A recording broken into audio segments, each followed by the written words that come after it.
J'ai plus. Le Grand Matin Sud Radio.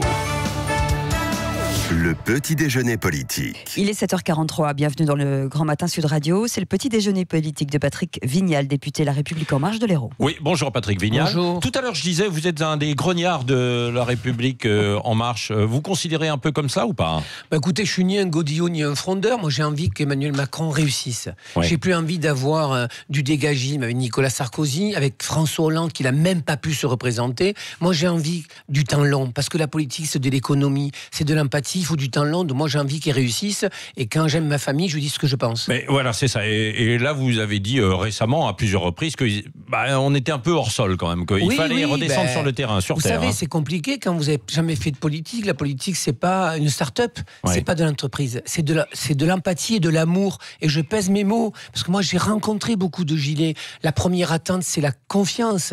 Ils ont plus confiance aux personnels politiques, hormis les maires. Donc si on ne veut pas ouvrir les fenêtres et les portes de la démocratie, si on ne veut pas donner un peu de cœur, un peu d'empathie et fendre l'armure, ça ne marchera pas, ce grand débat. Est-ce que vous n'avez pas l'impression justement que beaucoup de vos collègues, députés, parlementaires et puis des représentants également du gouvernement, avaient perdu un petit peu ce contact avec la réalité à un moment donné, quoi. Il y avait l'euphorie de l'élection et puis finalement ils oubliaient les fondements et la raison pour laquelle Emmanuel Macron avait été élu. Mais Patrick Roger, c'est normal. Il y en a certains qui sont rentrés en politique, qui avec un clic, qui ont suivi l'aventure d'En Marche. Et moi, je suis honnête, l'aventure d'En Marche, c'est la même avec les Gilets jaunes. Des gens qui vont sur des ronds-points avec des annonces différentes et qui s'aiment. Il y en a qui sont mariés sur des ronds-points. Et nous, on n'est pas capable, la classe politique, à un moment donné, d'entendre ce message. Donc les nouveaux parlementaires n'ont pas eu cette chance que j'ai eue de faire un mandat.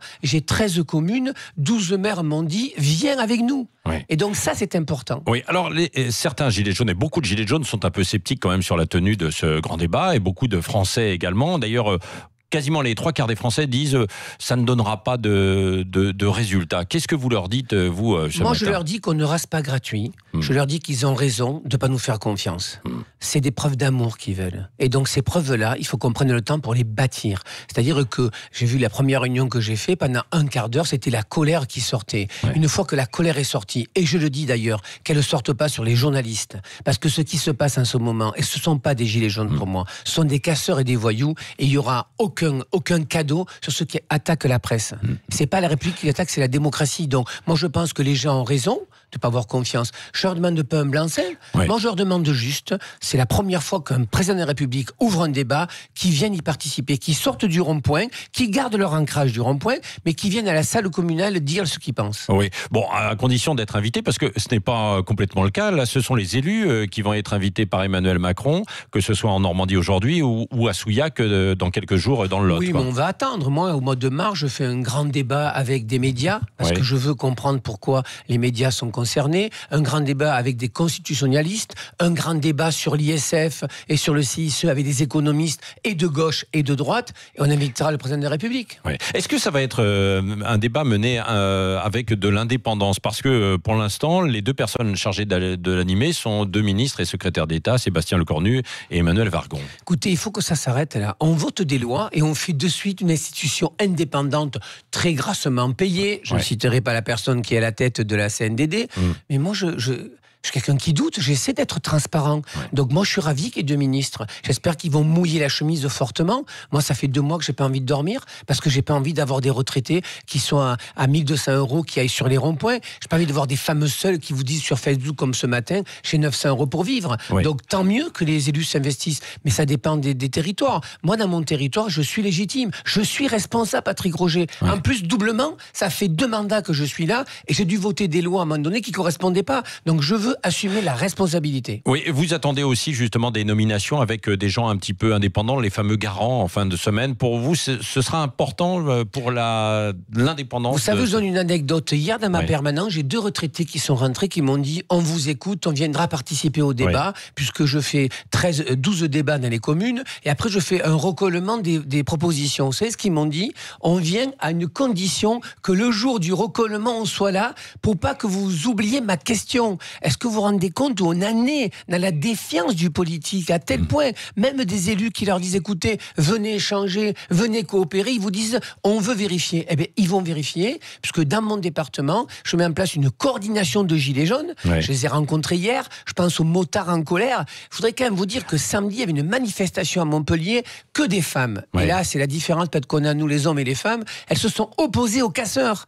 Moi, j'ai envie de ça, des gilets jaunes, parce que c'est ça, 80% des gilets jaunes. Ouais. Donc, vous avez lancé vous-même une coordination des gilets jaunes, enfin, pas vous-même, c'est-à-dire je que les invite à la table. Oui, vous les invitez à la table. Comme ils n'ont pas confiance en moi, je leur dis, voilà, le menu est là, débrouillez-vous avec, qu'est-ce qu'on fait ? Bah, ça, c'est une bonne idée. Est-ce que vous en avez parlé à l'ensemble de vos collègues de la République En Marche pour essayer de le faire, pourquoi pas, sur tout le territoire ? Mais moi, je demande que ça. Mon dossier, vous l'avez, il est préparé. Si mes collègues veulent suivre, c'est pas la panacée. Le terrain pour écouter et comprendre l'Assemblée nationale pour voter les textes. Ça fait longtemps que je le dis. Il faut qu'on arrête de partir d'en haut. Il faudrait on ait une semaine, par exemple, on vote des textes, une semaine, un circo. Il y a des richesses. Le chauffage à Colmar coûte plus cher qu'à Montpellier, ou même l'hiver, il fait 40 degrés. Alors, je vous invite, madame, à venir à Montpellier.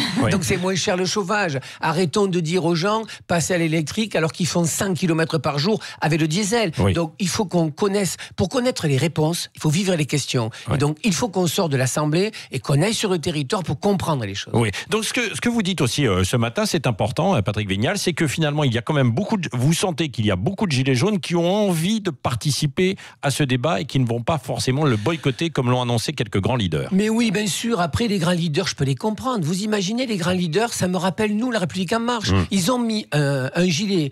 Ils étaient invisibles, ils sont visibles. Donc, les têtes de réseau aujourd'hui qui passent sur tous les médias, vous allez leur demander de rentrer, de poser le gilet et discuter. Donc, moi, je peux les comprendre. Je leur dis juste aux leaders, stop, les gars, venez discuter, élaborer. Moi, je ne sais pas ce qui va sortir du grand débat. Par contre, je suis sûr d'une chose. Si ce grand débat est raté, si on n'est pas capable de donner des réponses sociales, sociétales, constitutionnelles, ça sera le chaos. Et moi, je ne veux pas le chaos. Donc, nous sommes dans l'obligation d'avoir du résultat à ce débat. Oui, est-ce que le gouvernement et l'ensemble des ministres sont à la hauteur aussi ? Dans les déclarations, on a senti parfois un peu une forme de provocation.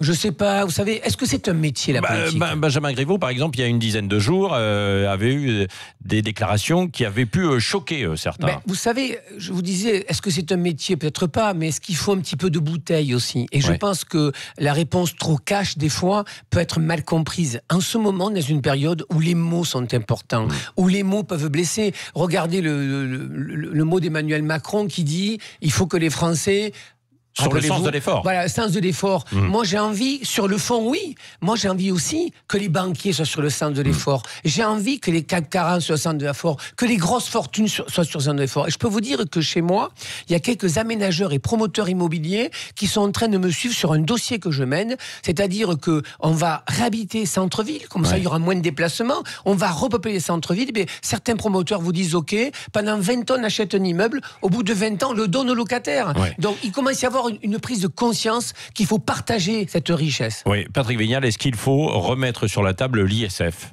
Mais écoutez, moi, j'ai aucun souci avec l'ISF. Sauf que vous allez choisir la possibilité où vous faites comme les majorités précédentes. Ah, c'est un marqueur de gauche, on recule. Ou alors vous l'évaluez. Moi, je dis que pour l'ISF, il faut l'évaluer. Et le temps économique, il faut un peu de temps. Et le président Bric a raison. L'ISF, d'ici 2 ans, on va l'évaluer. Parce qu'il nous pose des problèmes aussi.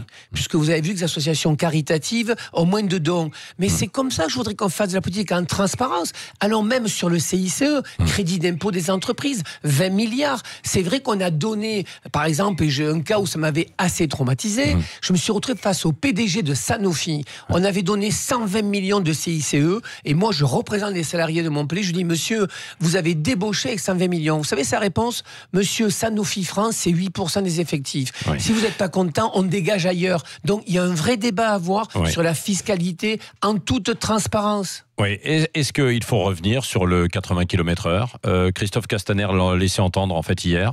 Vous savez, c'est pas revenir. Repasser au 90. Écoutez, je vous fais une confidence. Samedi prochain, je monte sur ma moto et je fais le tour et les motards en couleur de Montpellier sur les 80. Bien sûr que c'est une absurdité dans certains territoires. Est-ce qu'on n'est pas capable, en France, de faire de la culture politique en fonction des territoires? C'est 90, même 100. Et quand c'est dangereux, c'est 80, même 60. Mais ça, on ne donne pas assez la parole aux gens. Oui, vous mobilisez d'autres parlementaires de la République En Marche avec vous pour le dire haut et fort auprès du président de la République et du Premier ministre, qui visiblement vous savez, cette crise des Gilets jaunes, rappelez-vous, je l'ai dit chez vous, je m'en réjouis. Je m'en réjouis. Parce qu'en fait, c'est quoi? Si on veut redonner la confiance aux politiques, la noblesse de la classe politique, la noblesse de faire de la politique, c'est pas anodin d'avoir une écharpe blanc-rouge. Il faut qu'on soit capable, à un moment donné, de dire « je me suis trompé ». On ne sait pas, les politiques, dire « je me suis trompé ». Mais pourquoi? Bon, le grand débat va accoucher de référendum, selon vous? À mon avis, ça sera une obligation. Mais moi, je ne veux pas faire le débat, la réponse avant, mais ça sera une obligation sur ce RIC. À quel niveau on fait ce RIC? Est-ce qu'on cause de tout? Moi, j'ai reçu le premier débat, c'est « je suis pour la peine de mort ». Très bien, monsieur, vous pouvez le dire. Après, je suis désolé, il y a des réformes structurelles, mariage pour tous, IVG, c'est des avancées sociales. Mais il faut que les gens le disent. Ça, il faut revenir sur ça.